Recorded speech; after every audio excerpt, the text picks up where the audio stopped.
നാളെ തെരഞ്ഞെടുപ്പ് റിസൾട്ട് വരാനിരിക്കുകയാണ്. രാജ്യത്തിൻ്റെ അഖണ്ഡതയും ഐക്യവും നിലനിർത്തിക്കൊണ്ട് ജനങ്ങൾക്ക് ഉപകാരപ്രദമാകുന്ന പ്രവർത്തനങ്ങൾ കാഴ്ചവെക്കുന്ന നല്ല ജനപ്രതിനിധികളും നല്ല സർക്കാരും ഉണ്ടാവാൻ നമുക്ക് ആശംസിക്കാം. എന്നാൽ ഒരുപക്ഷെ വരാനിരിക്കുന്ന വിജയം ചില ആളുകൾ തങ്ങളുടേതാക്കി മാറ്റാനുള്ള ശ്രമങ്ങളുടെ ഭാഗമായി ചില ഞാഞ്ഞൂളുകൾ രംഗത്ത് വന്നിട്ടുണ്ട്.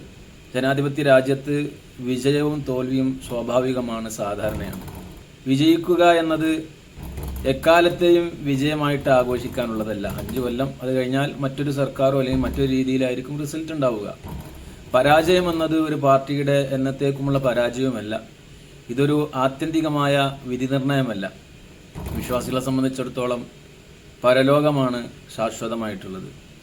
എന്നാൽ ഒരു പക്ഷേ നാളത്തെ വിജയം അതിൻ്റെ അട്ടിപ്പേർ അവകാശം ഏറ്റെടുക്കാൻ വേണ്ടി ചില ഞാഞ്ഞൂളുകൾ രംഗത്ത് വന്ന സാഹചര്യത്തിൽ അവരോട് പറയാനുള്ളത്, അത് ഏതെങ്കിലും ഒരു വിഭാഗത്തിൻ്റെയോ ഏതെങ്കിലും മതത്തിൻ്റെയോ വിജയമായിട്ട് കണക്കാക്കേണ്ടതില്ല. സുന്നി സമൂഹത്തെ സംബന്ധിച്ചിടത്തോളം, വിശിഷ്യ സമസ്ത പ്രവർത്തകരെ സംബന്ധിച്ചിടത്തോളം അത്തരം ചില ഞാഞ്ഞൂളുകൾ തങ്ങളുടേതാണ്, തങ്ങളുടെ ശ്രമകരമായിട്ടാണ് ഈ വിജയം ഉണ്ടാകാൻ പോകുന്നത് എന്ന അർത്ഥത്തിലേക്കുള്ള സംസാരങ്ങൾ നടന്നുകൊണ്ടിരിക്കുന്നതിനിടയിൽ ഒരു പഴയ സമസ്തക്കാരൻ്റെ ഈ വാക്കുകൾ കേൾക്കുന്നത് ഈ സമയത്ത് ഉചിതമാണെന്ന് തോന്നുന്നു. അതൊന്ന് കേട്ടു നോക്കൂ. അതുകൊണ്ട് സുന്നി ചെലവിൽ വളർന്ന് സമസ്തയുടെ ഉപ്പും ചോറും തിന്ന് സമസ്തയുടെ സ്ഥാപനത കൊണ്ട് പഠിച്ചു വളർന്ന വലുതായി മങ്കൂസ് മൗലൂദ് ഓതിക്കൊണ്ട് അതിന്റെ ആത്മീയയുടെ പരിവേഷം നേടി, മൊഹിദീന്മാരെ ചൊല്ലിക്കൊണ്ട് അതിന്റെ ആത്മീയ പരിവേഷം നേടിയിട്ട് ജമാഅത്തെ ഇസ്ലാമിന്റെ മതരാഷ്ട്രവാദത്തിന് പാലം പണിത് കൊടുക്കാൻ ആര് ശ്രമിച്ചാലും അവരെ ഇരുത്തേണ്ടടുത്തിരുത്താൻ SKSF സമസ്തയും തയ്യാറാകും.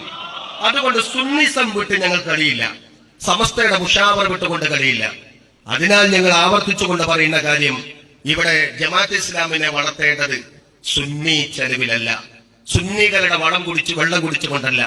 അവരവരുടെ നഷ്ടപ്പെട്ട, ഇന്ന് ചുമരില്ലാതെ ചിത്രം വരയ്ക്കാൻ നെട്ടോട്ടം നടത്തുന്ന ജമാഅത്തെ ഇസ്ലാമി, ചക്രശ്വാസം വലിക്കുന്ന ജമാഅത്തെ ഇസ്ലാമി, ഇന്ന് പൊട്ടിത്തകർന്ന് എട്ടിൽ പൊട്ടിത്തകരാൻ ചക്രശ്വാസം വലിച്ചുകൊണ്ടിരിക്കുന്ന നബിയത്തുൽ മുജാഹിദീൻ, അവർക്ക് ഊർജം കൊടുക്കാൻ സുന്നിന്റെ ചെലവിൽ ശ്രമിക്കരുത്.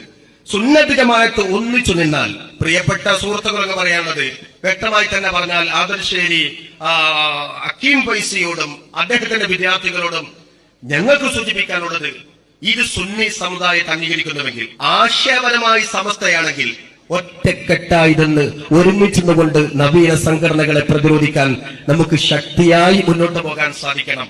അതിനപ്പുറത്ത് ഇതിൽ നിന്നുകൊണ്ട് വിഭാഗീയത ഉണ്ടാക്കാൻ ശ്രമിക്കേണ്ട. ഇവിടെ ആര് ജയിച്ചാലും തോറ്റാലും സുന്നത്ത് ജമാഅത്ത് അത് അതിന്റെ വഴിക്ക് പോകും. അതിനിടയിൽ ഇത്തരം കുത്തിത്തിരിപ്പുകളുമായി വന്ന് വിഭാഗീയത ഉണ്ടാക്കാൻ ശ്രമിക്കരുത് എന്നാണ് പറയാനുള്ളത്.